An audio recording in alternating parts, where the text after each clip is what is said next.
안녕하세요. 타임셀러입니다.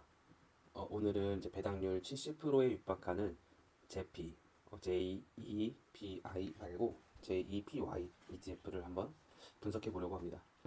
배당주 투자가 이제 많이 주목을 받으면서 패시브 인컴을 만드는 수단으로 부동산 월세보다 주식 배당금을 받는 사람들이 많아지고 있습니다. 그런데 이제 한 가지 조심해야 될 부분이 있습니다. 그 조심해야 될 부분과 함께 오늘은 올바른 배당주를 투자해야 되는 이유, 그리고 부동산 월세보다 주식 배당금을 받는 사람들이 많이 늘어나고 있는 이유, 세 번째로 JEPY에 대한 ETF를 분석해보는 영상을 촬영해 보려고 합니다. 먼저 올바른 배당주를 투자해야 되는 이유는 이제 올바르다라는 표현이 주관적이라 이제 모두에게 적용될 수는 없지만 투자 습관과 비유하자면 단기적인 고수익을 얻기 위해 하이 리스크, 하이 리턴의 방법을 쓰게 되면 항상 좋은 성과를 내야 투자 수익을 유지할 수 있게 됩니다.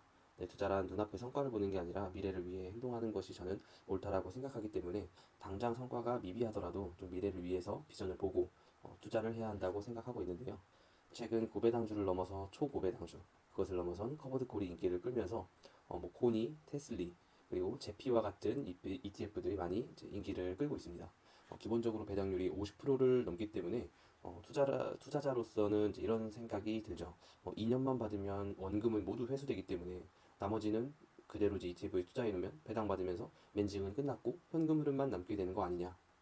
이런 생각을 드니까 제가 몇 년 전 코인 디파이에 투자했던 경험이 생각이 났어요. 이제 여기서 많이 쓰이는 용어 중에 APY라는 용어가 있습니다. 당시 앵커 프로토콜은 APY가 19%였는데 이 APY라는 거는 연복리 이자율을 나타내는 단어거든요. 그래서 이제 19%면 이 자금을 여기서 계속 복리로 굴렸을 때 수익률이 19%다. 이제 그런 뜻입니다. 근데 이 앵커 프로토콜은 이 19%가 꽤 오래 유지가 되었어요. 하지만 이제 루나 코인이 몰락을 하면서 USD 패깅이 깨지고 이제 60조 원에 가까운 돈이 증발했던 사건이 있었죠. 모든 좀 상식 이상의 수익에는 항상 리스크가 따르는데 투자니까 뭐 당연히 원금 손실을 감당해야 되는 거 아니냐 뭐 이렇게 생각할 수 있지만 대부분 이런 위험한 투자들은 2030 세대 분들이 많이 하기 때문에 더 위험한 거거든요. 이 시드머니가 작기 때문에 빠른 성과를 보는 투자를 원하는데 이 투자 성과라는 게 빠르게 원한다고 뭐 빠르게 나와주는 게 아니기 때문에 그런 투자를 지속하게 되면 잘못된 투자 습관을 갖게 되기 때문에 그게 가장 이제 위험하다고 생각이 들더라고요. 이제 두 번째는 이제 부동산 월세보다 주식 배당 투자가 좀 접근하기가 쉽다 보니까 많이들 이제 주식 배당금 투자에 관심을 가져주시는 것 같아요. 이제 사회 초년생 때는 부동산 투자를 해서 이제 월세 시스템을 만들기에는 시드머니가 부족하고 또 집을 산다는 것에 굉장히 부담감을 많이 느끼고 있기 때문에 돈을 이제 모으는 과정이 좀 고되다고 느끼는 것 같아요. 저축을 통해서 이 1억을 모으는 경험은 이제 저는 모든 투자자들에게는 뭔가 필수 관문이라고 생각할 만큼 중요하게 생각을 하는데 근데 이 단계를 거친 투자자면 통장에 이제 이 현금 1억이 있기 때문에 부동산 투자를 원하는 지역에 할 수 있겠지만 그 1억을 모으는 과정 안에서 이런 이제 고배당주 투자에 대한 이제 유혹의 좀 뿌리치기가 힘든 것 같아요. 이제 그런데 저축을 이제 장기간 하자니 좀 끈기가 부족하고 뭐 한 달에 뭐 100만 원, 50만 원씩 모아서 언제 1억 모으나. 근데 직장은 힘들고 그리고 월급 인상은 뭐 이제 원하는 만큼 팍팍 되지가 않으니까 이제 그런 걸로는 답이 안 나오니 이제 적은 시드머니로 큰 투자 수익을 기대하며 이제 투자를 시작하시더라고요. 이제 그렇게 시작하시면 이제 공부도 많이 하고 다양한 상품들의 특징도 공부를 하고 미국 주식의 티커들도 정말 많이 아시고 그리고 FOMC에서 이제 파월이 어떻게 말을 하나 이제 그거를 이제 새벽까지 기다리면서 이제 그것에 어떠한 대응을 하는 투자를 이제 하게 되는 게 대부분인데 이 2, 3천만 원 정도 모았고 이제 이걸로 이제 좋은 배당주 뭐 흔히 말하는 미국의 이제 배당킹 뭐 이제 이런 곳에 투자하자니 배당률이 고작 뭐 2%, 뭐 3%밖에 안 되기 때문에 이제 그럴 바에는 뭐 적금에 넣지. 그거 받으려고 주식 투자하나? 원금 손실의 위험도 있는데 이제 이렇게 생각을 하시더라고요. 그래서 이제 더 높은 배당 수익률을 찾다 보면 이제 기존의 이제 제피죠. JEPI 또는 뭐 QILD, BSD 같은 이제 커버드콜 ETF를 찾게 되고 이제 그 다음으로 더 높은 이제 배당률을 원하다 보니 이제 요즘에 제피, 이제 JEPY 이제 이거는 이제 곧 티커가 이제 변경된다고 합니다. 그리고 이제 코니, 테슬리 같은 배당주 투자를 이제 하게 됩니다. 제피 투자가 이제 위험한 이유가 이제 오늘 이 영상의 주제인데 제가 이 ETF를 공부해 보면서 표면상으로는 굉장히 높은 배당률을 지급하지만 실제로는 얼마를 받았을까 이제 이거에 대해서 이 ETF의 구조가 좀 궁금했어요. 그래서 뭐 제피든 코니, 뭐 테슬리든 뭐 다 투자의 대상은 다르지만 목표는 모두 똑같죠. 이제 월 배당금, 현금 흐름을 만들고자 하는 게 가장 큰 목표가 이제 됩니다. 이제 제피를 보기에 앞서서 SPY의 차트를 보자면 올해 초 대비해서 지금까지 20% 정도 지수가 상승을 했습니다. 그렇다면은 이제 우리 본인의 이 계좌가 올해 초부터 투자한 자금이 20%의 수익을 내지 못했다면 그냥 지수에 졌다고 봐야죠. 이 지수에 올해 SPY에 투자를 해서 만약에 20%의 수익률을 올렸다면 이제 올해 한정으로는 워렌 버핏과 같은 수익률을 올렸다고 볼 수 있습니다. 이제 SPY가 올해 수익률이 20% 정도라는 것을 우리가 알고 그다음 제피 이제 차트를 보게 되면 올해 초부터 현재까지 마이너스 20%인 상태입니다. 이 JEPY 이 제피의 전략은 발음이 Zero day to expiration. 이렇다고 합니다. 근데 이제 이 전략은 만기가 당일인 옵션을 이제 사고 팔면서 이제 수익을 내는 방법을 말을 하는데 이 제피 같은 경우에는 이 전략을 사용하여 이제 이 수익금을 배당하는 게 아니라 정확하게는 분배한다고 보는 게 맞습니다. 그래서 이 제피가 현재 이제 보유 중인 포트폴리오를 보면 미국의 채권을 대부분 들고 있어요. 이제 보시면은 저기 미국 채권을 하나, 둘, 셋 그리고 이 밑에 것까지 4개를 들고 있는데 비중이 30, 30, 30의 6%니까 채권을 거의 100% 들고 있다고 봐도 됩니다. 그런데 이제 왜 제로 옵션, 이 만기가 제로인 옵션을 거래하는데 왜 이 포트폴리오가 모두 다 채권이냐? 이거는 이제 당일 거래해서 당일 정산을 하기 때문에 제 생각에는 이제 모든 포지션을 정리하고 이제 달러로 보유하는 게 아닌 이 미국의 채권을 보유하는 것 같습니다. 그래서 이 뒤에 있는 이 숫자가 만기 이제 이 채권의 만기 날짜인데 굉장히 짧은 채권을 수시로 이제 사고 이제 보유하면서 옵션을 투자를 하는 방식으로 자금을 이제 운용하는 것 같습니다. 근데 이제 여기 보시면은 이제 남아있는 옵션이 있는데 여기 보면 이제 SPY 2024년 9월 17일 5,642.67포인트 이제 풋옵션이 주문이 좀 남아있네요. 그래서 이거를 이제 분석을 해보자면 SPY 같은 경우에는 이 지수의 이제 옵션이라는 거를 의미를 하고요. 5,642.67은 이 옵션의 행사 가격이죠. 5,642.67 그리고 이제 P는 풋 옵션이라는 의미를 뜻합니다. 그래서 풋 옵션은 이제 특정 날짜 현재로서는 9월 17일이죠. 17일까지 SPY 500포인트를 이 가격에 팔 수 있는 권리를 제공하는 옵션이 조금 남아 있습니다. 포지션이 0.36 정도 아주 미미하게 남아 있는데 이게 지금 보면 마켓 밸류로는 이제 손해죠. 33만 불 정도가 손해입니다. 이게 현재 손해인 이유는 이제 풋옵션이 5,642인데 지금 SPY 같은 경우에는 5,656이죠. 그렇기 때문에 조금 이제 손해인 옵션이 이제 되어 버렸습니다. 이게 이 매월 지급되는 배당금은 매일 옵션 거래를 통해서 낸 수익을 이제 한 달을 모아서 그 보유자들에게 지급을 하게 되는데요.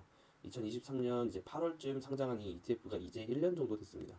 그래서 23년 9월에는 이제 연 배당금이 40% 정도 수준이었는데 현재는 거의 이제 차트상엔 60%가 조금 안 되는데 이 공식 홈페이지에서는 거의 이제 70%에 육박합니다. 70% 정도 배당금을 지급하는 건 이론상으로는 좀 말이 안 되는 숫자긴 하죠. 그래서 초기 배당금이 1년 만에 한 2배 정도 이제 상승을 했다. 이렇게 볼 수 있는데 이제 좀 중요한 지표인 이 AUM 이 총 자산이 2024년 한 3월 정도를 기점으로 굉장히 많이 줄어들었습니다. 대충 30% 정도 가까이 줄어들었는데 이 뜻은 관리하는 자산은 줄었는데 배당금이 2배가 늘었다라는 뜻은 내가 투자한 원금을 돌려받고 있다라고 생각을 해야 됩니다. 즉 배당금이 아니라 분배금을 받고 있는 거죠. 그래서 더 이제 확실하게 좀 알아보기 위해서 제가 이제 분배금 지급 보고서를 이제 확인을 해봤는데 가장 이제 최근 배당금을 기준으로 2.757달러를 배당을 했습니다. 9월 5일 날. 그래서 이제 9월 5일에 이제 지급된 이 지급 보고서를 확인을 해봤는데 이 지급 보고서는 이 디파이낸스 ETF에 가시면 밑으로 좀 내리시면 여기 우측에서 이제 모두 확인을 하실 수 있습니다. 그래서 저도 이제 이 자료를 토대로 이제 제 블로그에 작성을 한 건데 이제 순수 이제 넷 인베스트먼트 인컴 이제 순수익은 0.8달러라고 여기 이제 적혀 있어요. 그리고 이제 리턴 오브 캐피탈 즉 이제 이거를 이렇게 번역을 해서 보자면 이제 자본 환급이 약 1.9달러 정도 그 AUM 여기 위에서 말하는 이 자산에서 나갔다고 지급됐다고 볼 수 있어요. 그렇게 해서 2.75달러가 완성이 되게 되는 거죠. 그래서 이제 비율로 보자면은 이번에 지급된 그 돈에서 사실 30%는 진짜 투자 수익이고 나머지 70%는 너네가 주식을 사면서 받은 그 돈이다. 그런데 이제 그 돈을 돌려주는데 이제 주가는 이제 움직이게 되니까 원금 보장은 안 되는 거죠. 그래서 이제 엄밀히 따지자면 분배금을 지급받은 거고 그 중에 70%는 내 돈이었고 30%는 투자 수익이라는 것을 이제 명확하게 알고 투자를 해야 됩니다. 이제 그러면은 이게 이제 이 위에서 봤던 SPY는 이번 연도에 20%의 수익을 냈고 이 제피는 20%를 하락했는데 우리가 받은 배당금 아까 전에 본 배당률이 70% 가까이 됐었잖아요. 그러면은 이 지급받은 분배금을 모두 더하면 제피가 좀 수익일까? 좀 이런 생각이 들더라고요. 그런데 지급받은 분배금 중에서 내가 낸 투자 원금을 돌려받는 건 의미가 없잖아요.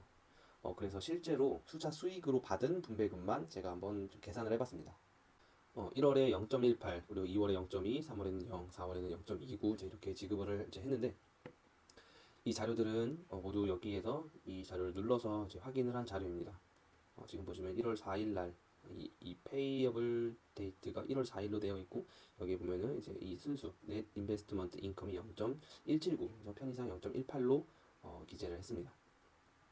이렇게 모두 더하면 9월까지 지급된 이 분배금은 모두 2.65달러고 지금부터 10월, 11월, 12월 이렇게 이제 3달 정도 남았는데 이거를 이제 연초 주가인 지금까지로 나누자면 이제 4.6% 정도 배당을 받았다고 볼 수 있습니다. 이제 제피 같은 경우에는 이 올해 시작가가 53달러, 여기에 이제 57달러 정도 되는데 이제 그것을 기준으로 나누자면 이제 4.6% 정도 되는데 제피의 원금은 20%를 하락했고 그리고 분배금으로는 4.6%의 수익을 올렸습니다.